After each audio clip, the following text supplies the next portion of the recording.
Hello दोस्तों, आज हम आपको जीके जीएस का तीसरा वीडियो लेकर आए हैं जिसमें हम आपको 30 क्वेश्चन बताएंगे। कितने क्वेश्चन? तो 30 क्वेश्चन बताएंगे। इसके पहले हम आपको 2 वीडियो दे चुके हैं जो कि हमारे चैनल पर पड़ी हुई है, वहां से आप लोग देख सकते हैं। और हम आपको बता दें कि 20 दिन में हम आपको जीके जीएस करा रहे हैं। आप लोग अगर पढ़ना चाहते हैं तो हमारे प्लेलिस्ट में जाकर वहाँ से पढ़ सकते हैं। तो चलिए शुरू करते हैं। सबसे पहला आपका प्रश्न क्या है? 2011 जनगणना के अंतिम आंकड़ों के अनुसार भारत का सबसे कम जनसंख्या घनत्व वाला राज्य। ऑप्शन ए है आपका मिजोरम, ऑप्शन बी है आपका अरुणाचल प्रदेश, ऑप्शन सी है आपका मणिपुर, ऑप्शन डी है आपका त्रिपुरा। तो इसका राइट आंसर क्या हो जाएगा? तो इसका राइट आंसर हो जाएगा आपका option number B, Arunachal Pradesh. Arunachal Pradesh की बात करें तो सबसे कम जनसंख्या घनत्व वाला राज्य कौन हो जाएगा? तो आपको याद रखना है अरुणाचल प्रदेश। वहीं पर आपसे बात करें कि सबसे कम जनसंख्या वाला राज्य हो जाता है अरुणाचल प्रदेश, तो कितने व्यक्ति रहते हैं प्रति किलोमीटर में? तो आपको याद रखना है कितने व्यक्ति रहते हैं 1 किलोमीटर के अंदर? तो आपको याद रखना है 17 व्यक्ति। कितने? तो 17 व्यक्ति 1 किलोमीटर के अंदर रहते हैं। उसके बाद हम चलते हैं अगले प्रश्न में। तो अगला प्रश्न आपका क्या है? भारत का सर्वाधिक, क्या लिखा है? भारत का सर्वाधिक नगरीकरण वाला राज्य है। ऑप्शन ए है आपका पश्चिम बंगाल, ऑप्शन बी है आपका महाराष्ट्र, ऑप्शन सी है आपका गुजरात, ऑप्शन डी है आपका गोवा। तो इसका राइट आंसर क्या हो जाएगा? तो इसका राइट आंसर हो जाएगा कौन सा? तो आपको याद रखना है सर्वाधिक नगरीकरण वाला राज्य कौन हो जाएगा? तो आपको याद रखना है गोवा। कौन सा? गोवा। कितना आती है नगरीय जनसंख्या के अंतर्गत? तो आपको याद रखना है 49.77। कितना? जो देश में सर्वाधिक जनसंख्या अंतर्गत आ जाती है। उसके बाद हम चलते हैं अगला प्रश्न। अगला प्रश्न आपका क्या है? 2011 की जनगणना के अंतिम आंकड़ों के अनुसार भारत की औसत, क्या लिखा है? भारत की औसत साक्षरता प्रतिशत है। ऑप्शन ए है आपका 64.6%, ऑप्शन बी है आपका 74.04%, ऑप्शन सी है आपका 75.9%, ऑप्शन डी है आपका 80.4%। तो इसका उत्तर क्या हो जाएगा? तो इसका उत्तर हो जाएगा आपका ऑप्शन नंबर बी। कौन सा? तो आपको याद रखना है 74.04%। कितना? तो आपसे प्रश्न पूछेगा कि भारत की औसत साक्षरता प्रतिशत कितना है? तो आपको याद रखना है 74.04। कितना है? 74.04% है। अगला प्रश्न आपका क्या हो जाता है? तो अगला प्रश्न है आपका जनगणना 2011 के अनुसार देश में सर्वाधिक जनसंख्या वाला राज्य कौन सा है, जहां लगभग 20 करोड़ लोग रहते हैं? क्या प्रश्न पूछा है? देश में सर्वाधिक जनसंख्या वाला राज्य कौन हो जाएगा? ऑप्शन ए है आपका उत्तर प्रदेश, ऑप्शन बी है आपका मध्य प्रदेश, ऑप्शन सी है आपका महाराष्ट्र, ऑप्शन डी है आपका पश्चिम बंगाल। तो इसका राइट आंसर क्या हो जाएगा? तो इसका राइट आंसर हो जाएगा ऑप्शन नंबर ए। कौन सा? तो आपको याद रखना है सर्वाधिक जनसंख्या वाला राज्य कौन हो जाएगा? तो आपको याद रखना है उत्तर प्रदेश। जो वर्तमान जनसंख्या है उत्तर प्रदेश की, तो 25 करोड़ से अधिक जनसंख्या हो जाती है। वहीं पर बात करें कि सबसे अधिक उत्तर प्रदेश में आबादी वाला जिला की बात करें तो आबादी वाला जिला कौन सा हो जाएगा? तो आपको याद रखना है कौन सा जिला हो जाएगा? तो आपको याद रखना है प्रयागराज। कौन सा जिला हो जाएगा? तो प्रयागराज। उसके बाद कौन सा जिला हो जाएगा? तो आपको याद रखना है मुरादाबाद। कौन सा? मुरादाबाद। वहीं पर हम देखते हैं कि आनंद भवन, आनंद भवन की बात करें तो आनंद भवन आपका कहाँ पर है? तो आपको याद रखना है आनंद भवन जो कि प्रयागराज में है। कहाँ पर है? प्रयागराज। वहीं पर पूछे कि प्रयागराज किसके लिए फेमस है? तो आपको याद रखना है किसके लिए फेमस है? तो आपको याद रखना है मूज उत्पाद के लिए। किसके लिए? मूज उत्पाद के लिए फेमस है। उसके बाद हम चलते हैं अगले प्रश्न में। तो अगला प्रश्न आपका क्या है? निम्नलिखित में से कौन सा युग्म सुमेलित नहीं है? क्या प्रश्न पूछा है कि कौन सा मतलब गलत है? जो जनसंख्या की 10 की वृद्धि, 10 की मतलब 10 वर्ष में, क्या 10 की मतलब 10 की वृद्धि दर प्रतिशत में है, तो कौन सा सही है देख लेते हैं हम। ऑप्शन ए है आपका 1971 से 81 में कितना था? 24.66%। ऑप्शन बी है आपका 1981 से लेकर 91 तक कितना था? तो आपको याद रखना है 23.87। ऑप्शन सी है आपका 1991 से लेकर 2001 तक कितना था? तो आपको याद रखना है 21.54। ऑप्शन डी दिया है 2001 से लेकर 11 कितना था? तो आपको याद रखना है 19.05। तो इसका उत्तर क्या हो जाएगा सही? तो इसका राइट आंसर हो जाएगा option number D. Option number D की बात करें तो इसमें 2001 से लेकर 11 तक जनसंख्या कितनी थी? तो आपको याद रखना है 17 कितना थी?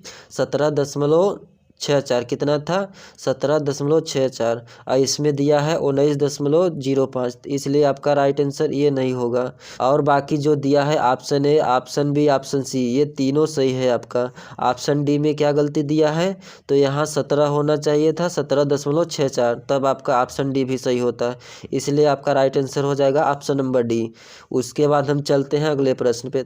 अगला प्रश्न आपका क्या है? तो अगला प्रश्न है आपका 2001 की जनगणना के अनुसार निम्नलिखित 4 नगरों में से किसमें सबसे कम जनसंख्या थी? क्या पूछा है? नगर निगम में सबसे कम जनसंख्या किसमें थी? ऑप्शन ए है आपका कानपुर, ऑप्शन बी है आपका लखनऊ, ऑप्शन सी है आपका आगरा, ऑप्शन डी है आपका वाराणसी। तो इसका राइट आंसर क्या हो जाएगा? तो सबसे पहले हम राइट आंसर देखने से पहले हम देख लेते हैं जनसंख्या कितनी थी सबसे पहले। तो कानपुर में आपके कितनी थी? तो कानपुर में आपके थी 30,15,645 थी। वहीं पर वाराणसी की बात करें तो वाराणसी में कितनी थी? 15,97,51 थी। कितना थी? 15,97,51 थी। उसके बाद हम लखनऊ की देखते हैं, तो लखनऊ में कितनी थी? तो आपको याद रखना है 30 लाख। कितना था? 30,38,996। कितना था? 30,38,996, जो कि आपका लखनऊ में हो जाता है। उसके बाद आगरा बचता है, तो आगरा में कितनी थी? तो आगरा की बात करें तो 20। कितना? 20,24,195। तो इसलिए आपका राइट आंसर क्या हो जाएगा? तो आपका राइट आंसर हो जाएगा आपका वाराणसी। कौन सा? तो आपको याद रखना है वाराणसी में सबसे कम पूछा है, तो इसलिए आपका वाराणसी हो जाएगा। अगर ज़्यादा पूछता तो आपका ऑप्शन नंबर बी, कौन सा? तो लखनऊ हो जाता। उसके बाद हम चलते हैं अगले प्रश्न पे। तो अगला प्रश्न आपका क्या है? जौनपुर किस नदी के तट पर स्थित है? ऑप्शन ए है आपका गंगा नदी, ऑप्शन बी है आपका सरयू नदी, ऑप्शन सी है आपका गोमती नदी, ऑप्शन डी है आपका रिहंद नदी। तो इसका राइट आंसर क्या हो जाएगा? तो इसका राइट आंसर हो जाएगा आपका कौन सा? तो आपको याद रखना है गोमती नदी। वहीं पर आपसे पूछे कि लखनऊ किस नदी के तट पर स्थित है, तो आपको याद रखना है किस नदी के तट पर स्थित है? तो आपको याद रखना है लखनऊ गोमती नदी के तट पर। किस नदी के? तो आपको याद रखना है लखनऊ गोमती नदी के तट पर। और वहीं पर आपसे पूछे कि गोमती नदी का उद्गम कहाँ से हुआ है, किस जिले से? तो आपको याद रखना है पीलीभीत। कहाँ से? पीलीभीत से हुआ है। कहाँ से? तो पीलीभीत से हुआ है। और किस झील से पूछे तो आपको याद रखना है किस झील से? तो आपको याद रखना है फुलहर झील से। किस झील से? तो फुलहर झील से निकली है आपका गोमती नदी। कौन सा? तो गोमती नदी। उसके बाद हम चलते हैं अगले प्रश्न पे। तो अगला प्रश्न आपका क्या हो जाता है? क्या लिखा है? सर्वप्रथम। क्या लिखा है? सर्वप्रथम इंडिया शब्द का प्रयोग भारत के किस भाषा में किया गया था? क्या प्रश्न पूछा है? इंडिया का जो शब्द दिया गया है भारत के किस भाषा में किया गया है? ऑप्शन ए है आपका उर्दू, ऑप्शन बी है आपका ग्रीक, ऑप्शन सी है आपका फारसी, ऑप्शन डी है आपका अरबी। तो इसका राइट आंसर क्या हो जाएगा? तो इसका राइट आंसर हो जाएगा ऑप्शन नंबर बी। कौन सा हो जाएगा? तो आपको याद रखना है जो इंडिया शब्द का है भारत के किस भाषा से लिया गया है?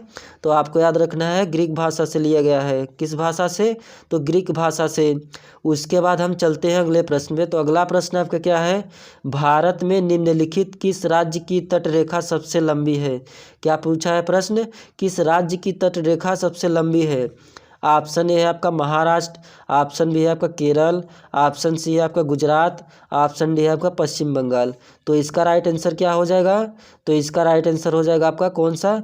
तो आपको याद रखना है गुजरात। गुजरात सबसे लंबी तटरेखा लगाता है। कौन लगाता है? तो आपको याद रखना है गुजरात। कौन? तो आपको याद रखना है गुजरात। आपसे पूछे कितना किलोमीटर लगाती है सबसे लंबी? तो आपको याद रखना है 1214.7 किलोमीटर। कितना? तो आपको याद रखना है 1214.7 किलोमीटर लगाती है। कौन?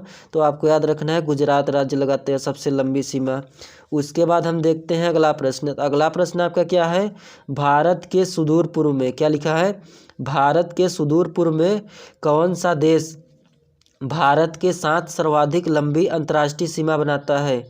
ऑप्शन ए है आपका चीन, ऑप्शन बी है आपका म्यांमार, ऑप्शन सी है आपका थाईलैंड, ऑप्शन डी है आपका वियतनाम। तो इसका राइट आंसर क्या हो जाएगा? तो इसका राइट आंसर हो जाएगा आपका कौन सा? तो आपको याद रखना है म्यांमार। म्यांमार की बात करें तो आपके पूर्व में जो सर्वाधिक लंबा अंतर्राष्ट्रीय सीमा बनता है कहाँ पर बनता है? तो आपको याद रखना है म्यांमार में। कहाँ पर? म्यांमार में। के बाद हम चलते हैं अगले प्रश्न पे। तो अगला प्रश्न आपका क्या हो जाता है? लक्षद्वीप समूह में द्वीपों सहित कितनी संख्या थी? क्या प्रश्न है? लक्षद्वीप समूह में द्वीपों की संख्या कितनी है?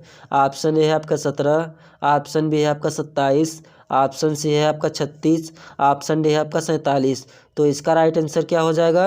तो इसका राइट आंसर हो जाएगा आपका 36। कितनी थी लक्षद्वीप में द्वीपों की संख्या? तो आपको याद रखना है 36 थी। कितनी थी? तो आपको याद रखना है 36। वहीं पर आपसे पूछे कि जनजीवन कितने द्वीपों पर था, तो आपको याद रखना है जनजीवन आपके 7 द्वीपों पर है। कितने द्वीपों पर? तो आपको याद रखना है 7 द्वीपों पर। उसके बाद हम चलते हैं अगले प्रश्न पे। तो अगला प्रश्न आपका क्या पूछा है? निम्नलिखित में से कौन सा कथन असत्य है? मतलब आपसे पूछा है प्रश्न कि कौन सा इसमें गलत है। ऑप्शन ए दिया है भारत की स्थलीय सीमा की लंबाई कितनी है? तो आपको याद रखना है 15,200। तो ये सही है आपका। कितनी है? तो आपसे प्रश्न पूछेगा कि स्थलीय सीमा की लंबाई कितनी है, तो आपको याद रखना है 15,200। कितनी? 15,000। इसलिए आपका राइट आंसर हो जाएगा। उसके बाद हम देखते हैं ऑप्शन नंबर बी। भारत के मुख्य स्थल खंड के समुद्री सीमा की लंबाई अगर पूछ रहा है तो आपको याद रखना है कितना? तो आपको याद रखना है 6100 किलोमीटर। ये भी सही दिख रहा है, तो ये इसका भी राइट आंसर हो जाएगा। उसके बाद हम देखते हैं सी पर। सी पर क्या लिखा है? भारत का देशांतरी विस्तार कितना है? तो आपको याद रखना है 68 डिग्री 7 से लेकर उसके बाद आपका 97 डिग्री 25 मिनट पूर्वी देशांतर तक फैला है। कितना? तो आपका 68 डिग्री 7 मिनट से लेकर 97 डिग्री 25 पूर्वी देशांतर तक लिया गया है। उसके बाद अगला ऑप्शन क्या है आपका? भारत के मुख्य स्थल खंड के अक्षांशीय विस्तार कितना है? तो आपका उत्तर यहाँ गलत हो जाएगा। सबसे पहले हम बता दें कि जो मुख्य स्थल खंड की अक्षांशीय विस्तार है आपका 8 डिग्री 4 मिनट से लेकर कितना है? 37 डिग्री 6 मिनट। कितना? 8 डिग्री 4 मिनट से लेकर 37 डिग्री 6 उत्तरी अक्षांश तक है। कितना है? तो आपके उत्तरी अक्षांश तक फैला हुआ है।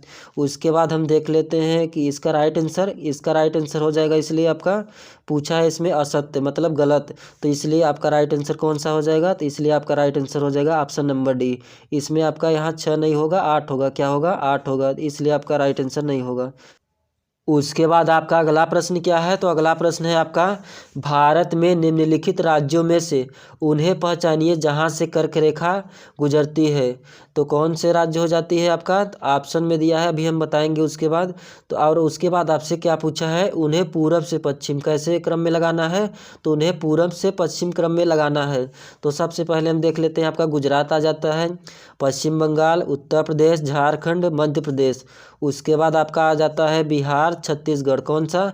बिहार, छत्तीसगढ़। तो आपको याद रखना है सबसे पहले हम देख लेते हैं 8 राज्यों से होकर गुजरती है। कितने राज्यों से गुजरती है कर्क रेखा? तो आपको याद रखना है 8 राज्य। 8 राज्य कौन कौन से हो जाते हैं? तो आपका हो जाता है आपका गुजरात, उसके बाद राजस्थान, उसके बाद आपका हो जाता है मध्य प्रदेश, उसके बाद आपका छत्तीसगढ़ हो जाता है, उसके बाद झारखंड हो जाता है, उसके बाद पश्चिम बंगाल। कौन सा? पश्चिम बंगाल हो जाता है, त्रिपुरा हो जाता है आपका, मिजोरम।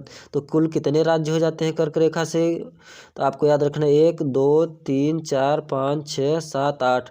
तो आपको याद रखना है कर्क रेखा 8 राज्यों से गुजरती है। कितने राज्यों से? तो आपको याद रखना है गुजरात जो कर्क रेखा है 8 राज्यों से गुजरती है।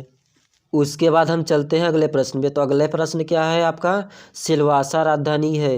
क्या प्रश्न पूछा है? सिलवासा किसकी राजधानी है? ऑप्शन ए है आपका दमन एवं दीव की, ऑप्शन बी है आपका दादरा एवं नगर हवेली की, ऑप्शन सी है आपका लक्षद्वीप की, ऑप्शन डी है आपका अरुणाचल प्रदेश की। इसका राइट आंसर क्या हो जाएगा? तो इसका राइट आंसर हो जाएगा आपका ऑप्शन नंबर बी। कौन सा? तो आपको याद रखना है जो सिलवासा है आपका वो दादर एवं नगर हवेली की राजधानी है। किसकी राजधानी है? दादर एवं नगर हवेली की राजधानी है। कौन? तो आपको याद रखना है सिलवासा। उसके बाद आपका अगला प्रश्न क्या है? तो उसके बाद आपका अगला प्रश्न है निम्नलिखित में से कौन सा भारत में ज्वालामुखी द्वीप है? क्या प्रश्न पूछा है आपसे? भारत में ज्वालामुखी द्वीप है। ऑप्शन ए है आपका लिटिल अंडमान, ऑप्शन बी है आपका लिटिल निकोबार, ऑप्शन सी है आपका ग्रेट निकोबार, ऑप्शन डी है आपका बैरन द्वीप। तो इसका राइट आंसर क्या हो जाएगा? तो इसका राइट आंसर हो जाएगा आपका ऑप्शन नंबर बी। कौन सा? नहीं, ऑप्शन नंबर डी हो जाएगा आपका। कौन सा? तो जो भारत में ज्वालामुखी द्वीप है कौन सा हो जाएगा? तो आपको याद रखना है बैरन द्वीप। बैरन द्वीप की बात करें तो वहीं पर आपका हो जाता है एकमात्र सक्रिय ज्वालामुखी कहाँ पर है, किस द्वीप पर है? तो आपको याद रखना है बैरन द्वीप पर है। किस द्वीप पर है? तो सक्रिय ज्वालामुखी एकमात्र सक्रिय ज्वालामुखी द्वीप कौन सा हो जाएगा? तो आपको याद रखना है बैरन द्वीप पर स्थित है। कहाँ पर है? तो बैरन द्वीप पर है। उसके बाद हम चलते हैं अगले प्रश्न पे। तो अगला प्रश्न आपका क्या हो जाता है, निम्नलिखित में से कौन सा, क्या प्रश्न पूछा है, निम्नलिखित में से कौन सा भारत का सर्वोच्च पर्वत शिखर है। ऑप्शन ए है आपका एवरेस्ट, ऑप्शन बी है आपका नंगा पर्वत, ऑप्शन सी है आपका नंदा देवी, ऑप्शन डी है आपका कंचनजंगा। तो इसका राइट आंसर क्या हो जाएगा, तो इसका राइट आंसर हो जाएगा आपका ऑप्शन नंबर डी। कौन सा हो जाएगा, तो आपको याद रखना है कंचनजंगा। कंचनजंगा की ऊंचाई की बात करें तो कितना है आपका 8,500 कितना 98 मीटर है। कितना है कंचनजंगा की ऊंचाई, तो आपको याद रखना है 8,598 मीटर है। उसके बाद हम देखते हैं कि माउंट एवरेस्ट, माउंट एवरेस्ट की ऊंचाई कितनी है, तो आपको याद रखना है 8,848। कितना है, तो 8,848, इसलिए इसका राइट आंसर क्या हो जाएगा, तो आपको याद रखना है माउंट एवरेस्ट। कौन सा हो जाएगा, तो आपको याद रखना है माउंट एवरेस्ट हो जाएगा आपका।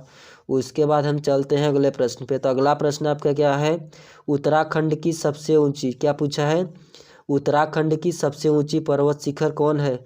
ऑप्शन ए है आपका बद्रीनाथ, ऑप्शन बी है आपका केदारनाथ, ऑप्शन सी है आपका कामेत, ऑप्शन डी है आपका नंदा देवी। तो इसका राइट आंसर क्या हो जाएगा, तो इसका राइट आंसर हो जाएगा आपका ऑप्शन नंबर डी। कौन सा, तो आपको याद रखना है नंदा देवी। नंदा देवी की बात करें तो उत्तराखंड में जो सबसे ऊंची शिखर है, तो आपको याद रखना है कौन सी, तो आपको याद रखना है नंदा देवी। नंदा देवी पर्वत की बात करें तो भारत की दूसरी और विश्व में कौन सी 23वीं सर्वोच्च चोटी बन जाती है आपका। कौन सा, तो भारत में दूसरी चोटी बन जाती है, और उसके बाद विश्व की बात करें तो विश्व में 23वें स्थान की सर्वोच्च चोटी बन जाती है आपका नंदा देवी। उसके बाद हम देखते हैं कि देश की सर्वोच्च चोटी कौन है, तो सबसे पहले स्थान पर आपका आता है कंचनजंगा, और दूसरे स्थान पर नंदा देवी। कौन है, सर्वोच्च चोटी अगर पूछे सबसे पहले स्थान पर तो कंचनजंगा, और दूसरे स्थान पर नंदा देवी। उसके बाद आपका अगला प्रश्न है, अगला प्रश्न पे चलते हैं। तो अगला प्रश्न आपका क्या है, धूपगढ़, क्या लिखा है धूपगढ़, धूपगढ़ चोटी किस जगह पर है, तो आपको याद रखना है ऑप्शन ए दिया है मैकाल रेंज में, ऑप्शन बी दिया है आपका सतपुड़ा रेंज में, ऑप्शन सी दिया है आपका विंध्य रेंज में, ऑप्शन डी दिया है इसमें से कोई नहीं। तो इसका राइट आंसर कौन सा हो जाएगा, तो इसका राइट आंसर हो जाएगा आपका option number B. Satpura range जो है आपका कहाँ पर है, किस चोटी पर है, तो आपको याद रखना है धूपगढ़ चोटी पर है। कहाँ पर है, तो आपको याद रखना है धूपगढ़ चोटी जो कि सतपुड़ा रेंज में स्थित है। कहाँ पर है, तो आपको याद रखना है सतपुड़ा रेंज में है। वहीं पर आपसे पूछे कि धूपगढ़ चोटी की ऊंचाई कितनी है, तो आपको याद रखना है 1350। कितना है, तो आपको याद रखना है 1350 मीटर है। कितना है, 1350। अगर माउंट एवरेस्ट की बात करें तो माउंट एवरेस्ट की ऊंचाई कितनी है 8,848 दशमलव कितना 8,848.86 मीटर है। कितनी है, तो 8,848.86 मीटर है।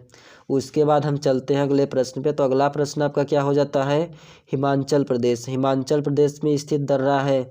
ऑप्शन ए है आपका सिपकिला दर्रा, ऑप्शन बी है आपका जोजिला दर्रा, ऑप्शन सी है आपका नाथुला दर्रा, ऑप्शन डी है आपका जेलेपला दर्रा। तो इसका राइट आंसर क्या हो जाएगा, तो इसका राइट आंसर हो जाएगा ऑप्शन नंबर ए। कौन सा, तो सिपकिला दर्रा कहाँ पर है, तो आपको याद रखना है कहाँ पर है, तो आपके हिमाचल प्रदेश में है। कहाँ पर है, तो हिमाचल प्रदेश में है।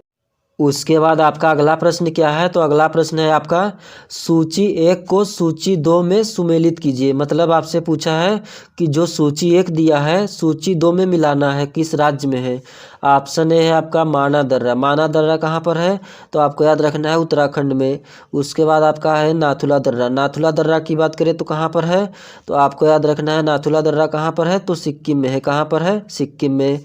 उसके बाद हम देखते हैं जोजिला, क्या लिखा है जोजिला दर्रा, जोजिला दर्रा कहाँ पर है, तो आपको याद रखना है लद्दाख में। कहाँ पर है, लद्दाख में। इसके बाद हम आपको बताएं कि सिपकिला दर्रा, सिपकिला दर्रा अभी हम आपको पिछले क्वेश्चन में बताए तो कौन से राज्य में बताए थे, तो आपको याद रखना है सिपकिला दर्रा आपका हिमाचल प्रदेश में पड़ता है। कहाँ पर, तो हिमाचल प्रदेश में।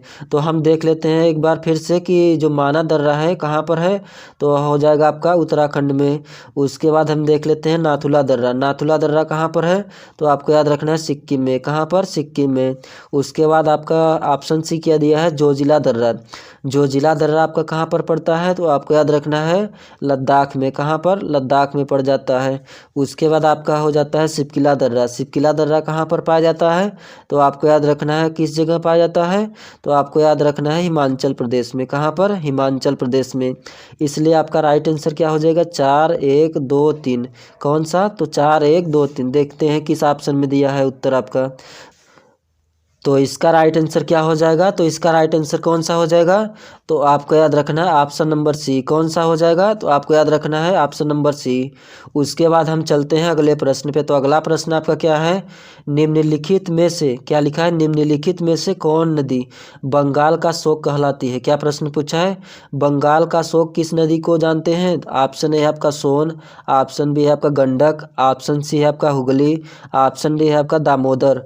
तो इसका राइट आंसर क्या हो जाएगा, तो इसका राइट आंसर कौन सा हो जाएगा, तो आपको याद रखना है दामोदर नदी को। बंगाल का शोक किस नदी को कहते हैं, तो आपको याद रखना है दामोदर नदी को। किस नदी को, तो दामोदर नदी को। उसके बाद हम चलते हैं अगले प्रश्न पे। तो अगला प्रश्न आपका क्या हो जाता है, गोदावरी नदी। क्या प्रश्न है आपका, गोदावरी नदी। गोदावरी नदी का अगर उद्गम पूछा है तो आपका ऑप्शन है आपका मुल्ताई नगर से, ऑप्शन बी है आपका त्रयंबक गांव से, ऑप्शन सी है आपका जनापाव पहाड़ी से, ऑप्शन डी है आपका ब्रह्मगिरी पहाड़ी से। तो इसका राइट आंसर क्या हो जाएगा, तो इसका राइट आंसर हो जाएगा आपका कौन सी पहाड़ी से निकलती है, कौन से गांव से, तो आपको याद रखना है त्रयंबक। कौन से गांव से निकलती है गोदावरी नदी, तो आपको याद रखना है त्रयंबक गांव से निकलती है। जो कि आपका गोदावरी नदी की बात करें तो गोदावरी नदी आपका दक्षिण भारत की एक प्रमुख नदी हो जाती है।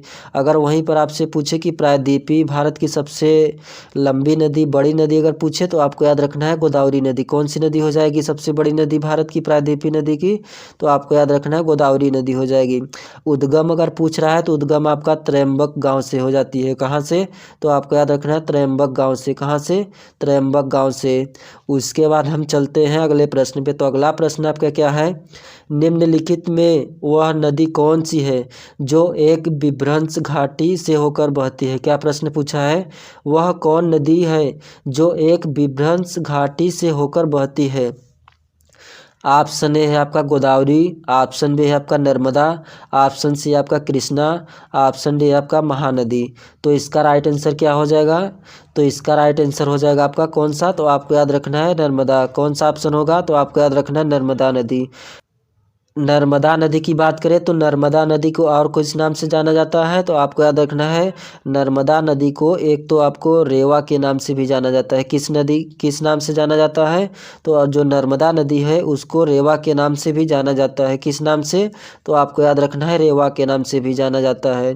उसके बाद हम चलते हैं अगले प्रश्न पे। तो अगला प्रश्न आपका क्या हो जाता है, निम्नलिखित में से कौन सी नदी विंध्य तथा सतपुड़ा पर्वत श्रृंखला के मध्य होकर गुजरती है। ऑप्शन ए है आपका नर्मदा नदी, ऑप्शन बी है आपका ताप्ती नदी, ऑप्शन सी है आपका गंडक नदी, ऑप्शन डी है आपका गोदावरी नदी। तो इसका राइट आंसर क्या हो जाएगा, तो इसका राइट आंसर हो जाएगा आपका कौन सा नदी, तो आपको याद रखना है नर्मदा नदी। कौन सा, तो नर्मदा नदी हो जाएगा। अगर पूछे कि रेवा किस नाम, किस नदी का दूसरा नाम है, तो आपको याद रखना है नर्मदा नदी का नाम है। कौन सी नदी का, तो आपको याद रखना है रेवा जो है नर्मदा नदी का दूसरा नाम है। वहीं पर आपसे पूछे गोदावरी नदी, अगर गोदावरी नदी अगर पूछ रहा है तो भारत की आपकी प्रायद्वीपीय भारत की सबसे लंबी नदी हो जाती है। कौन नदी, तो आपको याद रखना है गोदावरी नदी। गोदावरी नदी का अगर पूछे उद्गम तो आपको याद रखना है त्रयंबक गांव से। किस गांव से, तो आपको याद रखना है त्रयंबक गांव से निकलती है। उसके बाद आपका अगला प्रश्न है आपका, तो अगला प्रश्न है आपका गंगा और ब्रह्मपुत्र। क्या पूछा है, गंगा और ब्रह्मपुत्र की संयुक्त जलधारा किस नाम से जानी जाती थी। ऑप्शन ए है आपका पद्मा, ऑप्शन बी है आपका जमुना, ऑप्शन सी है आपका मेघना, ऑप्शन डी है आपका सांगपो। तो इसका राइट आंसर क्या हो जाएगा, तो इसका राइट आंसर हो जाएगा आपका किस नाम से जाना जाता है गंगा और ब्रह्मपुत्र को, तो आपको याद रखना है मेघना के नाम से। किस नाम से, तो आपको याद रखना है मेघना के नाम से। उसके बाद हम चलते हैं अगले प्रश्न पे। तो अगला प्रश्न आपका क्या है, सलाल बांध। क्या पूछा है प्रश्न, सलाल बांध निम्नलिखित नदियों में से किस पर बनाया गया है। ऑप्शन ए है आपका कृष्णा नदी, ऑप्शन बी है आपका महानदी, ऑप्शन सी है आपका चेनाब नदी, ऑप्शन डी है आपका सतलुज नदी। तो इसका राइट आंसर क्या हो जाएगा, तो इसका राइट आंसर हो जाएगा आपका कौन सी नदी, तो आपको याद रखना है ऑप्शन नंबर सी। जो सलाल बांध है किस नदी पर है, तो आपको याद रखना है सलाल बांध चेनाब नदी पर है। कहाँ पर है, चेनाब नदी पर। वहीं पर आपसे पूछे कि जो सलाल परियोजना है भारत के किस राज्य में है, तो आपको याद रखना है जम्मू एंड कश्मीर में। कहाँ पर? जो सलाल बांध परियोजना है वो कहाँ पर है, तो आपको याद रखना है जम्मू और कश्मीर में। कहाँ पर है? तो जम्मू और कश्मीर में है, जो कि आपके चेनाब नदी पर स्थित है। किस नदी पर? तो आपको याद रखना है सलाल बांध किस नदी पर है, तो चेनाब नदी पर है। उसके बाद हम चलते हैं अगले प्रश्न पे। तो अगला प्रश्न आपका क्या हो जाता है? प्रसिद्ध, क्या लिखा है? प्रसिद्ध लैगून झील चिल्का किस राज्य में स्थित है? ऑप्शन ए है आपका पश्चिम बंगाल, ऑप्शन बी है आपका आंध्र प्रदेश, ऑप्शन सी है आपका उड़ीसा, ऑप्शन डी है आपका तमिलनाडु। तो इसका राइट आंसर क्या हो जाएगा? तो जो प्रसिद्ध लैगून झील चिल्का झील कहाँ पर है, तो आपको याद रखना है ऑप्शन नंबर सी। कहाँ पर है? तो आपको याद रखना है उड़ीसा में है चिल्का झील। कहाँ पर है? तो जो चिल्का झील है आपका उड़ीसा में पड़ता है। कहाँ पर है? तो उड़ीसा में पड़ता है। उसके बाद हम चलते हैं अगले प्रश्न पे। तो अगले प्रश्न में चलने से पहले आपसे विनती है कि इस वीडियो को जितना हो सके आप लोग अपने दोस्तों में शेयर जरूर कर देना। उसके बाद आपका अगला प्रश्न क्या है? तो उसके बाद आपका अगला प्रश्न है भारत में सबसे ऊंचा, क्या पूछा है? भारत में सबसे ऊंचा जलप्रपात कौन सी है? ऑप्शन ए है आपका सिमसा जलप्रपात, ऑप्शन बी है आपका होगेनकल, क्या लिखा है? होगेनकल जलप्रपात, ऑप्शन सी है आपका कोर्टासलम जलप्रपात, ऑप्शन डी है आपका जोग जलप्रपात। तो इसका राइट आंसर क्या हो जाएगा? तो इसका राइट आंसर हो जाएगा ऑप्शन नंबर डी। क्या लिखा है? जोग जलप्रपात। पूछ रहा है आपसे भारत में सबसे ऊंचा जलप्रपात कौन सा है, तो आपको याद रखना है जोग जलप्रपात। कौन सा हो जाएगा? तो आपको याद रखना है जोग जलप्रपात। आपसे पूछे कि जोग जलप्रपात किस राज्य में है, तो आपको याद रखना है कर्नाटक के शरावती नदी पर। कहाँ पर है? अगर नदी पूछेगा तो आपको याद रखना है शरावती नदी पर, अगर राज्य पूछेगा तो आपको याद रखना है कर्नाटक। कहाँ पर? कर्नाटक पर। उसके बाद हम देखते हैं अगले प्रश्न पे। तो अगला प्रश्न आपका क्या हो जाता है? निम्नलिखित में से कौन सा युग्म सुमेलित है? क्या प्रश्न पूछा है, मतलब कौन सा ऑप्शन सही है आपका? ऑप्शन ए है आपका कपिल धारा प्रपात, कहाँ पर है? गोदावरी नदी पर। ऑप्शन दो है आपका जोग प्रपात शरावती नदी पर। ऑप्शन तीन है आपका शिव समुद्रम जलप्रपात, कहाँ पर है? कावेरी नदी पर। तो सबसे पहले हम देख लेते हैं कि कहाँ पर है। तो सबसे पहले आपका जो कपिल धारा है वो आपके कहाँ पर पड़ता है, तो आपको याद रखना है ये तो गोदावरी नदी पर नहीं पड़ता, इसलिए आपका ये गलत हो जाएगा। जो जोग जलप्रपात है वो आपके कहाँ पर पड़ती है, तो आपको याद रखना है कर्नाटक में है, जो कि शरावती नदी पर है। कहाँ पर है जोग जलप्रपात? तो आपको याद रखना है कर्नाटक में है और आपके शरावती नदी पर है। उसके बाद हम देखते हैं शिव समुद्रम जलप्रपात कहाँ पर है, तो आपको याद रखना है कावेरी नदी पर है। कहाँ पर है? कावेरी नदी पर। इसलिए आपका 2 और 3 कौन सा ही हो जाएगा, तो 2 और 3, इसलिए आपका राइट आंसर कौन सा हो जाएगा? तो इसलिए आपका राइट आंसर हो जाएगा आपका ऑप्शन नंबर बी। कौन सा? Option number B. उसके बाद हम चलते हैं अगले प्रश्न पे। तो अगला प्रश्न है आपका भाखड़ा, क्या लिखा है? भाखड़ा नांगल परियोजना किस नदी पर निर्मित है? तो दोस्तों आप लोगों को वीडियो अच्छा लग रहा होगा तो वीडियो को लाइक ज़रूर कर देना, और इसमें हम आपको 30 क्वेश्चन जीके जीएस का डेली लेकर आते हैं, तो आप लोग यहाँ से पढ़ सकते हैं।